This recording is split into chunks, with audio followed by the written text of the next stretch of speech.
एक राजा के राज दरबार में एक आदमी आया और बोला, मैं पारखी हूं, मुझे आप नौकरी पर रख लीजिए। राजा बोला, नौकरी पे तो रख लूंगा, पर तनख्वाह 1 रुपए नहीं दूंगा, सिर्फ 1 पाव गुड़ और घुंघरे मिलेंगे। पारखी बोला, ठीक है हुजूर। कुछ ही दिन बाद राजा एक घोड़ा खरीद कर लाए। उन्होंने पारखी से पूछा, बताओ इस घोड़े के बारे में क्या कहते हो। पारखी बोला, हुजूर ये घोड़ा है ही नहीं, ये तो गाय है। राजा चौंक गए। उन्होंने घोड़े बेचने वाले को बुलाया।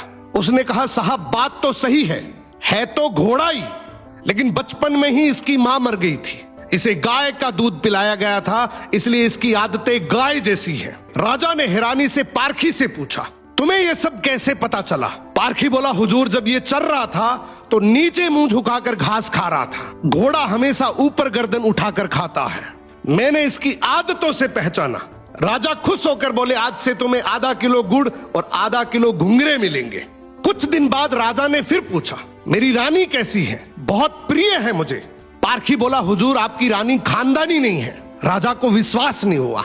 उन्होंने ससुराल जाकर पूछा, वहां दादी ने बताया, बचपन में इसकी मां गुजर गई थी, पाला तो मैंने है, मगर दूध इसे दाई मां ने पिलाया है। राजा ने पारखी से फिर पूछा, रानी के बारे में तुझे कैसे पता।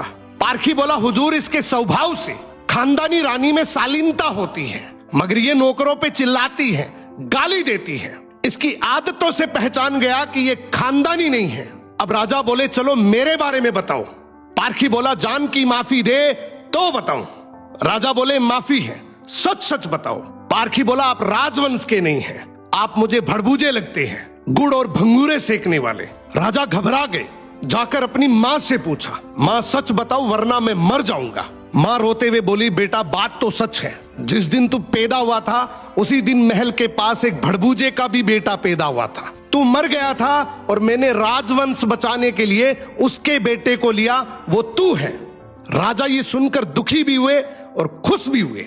इंसान की पहचान उसके चेहरे, कपड़े या खानदान से नहीं होती, उसके चरित्र से होती है। किसी को भी केवल उसकी शकल, सूरत, पद या घर देखकर मत परखो, उसकी आदतें, उसका व्यवहार ही उसका असली परिचय है।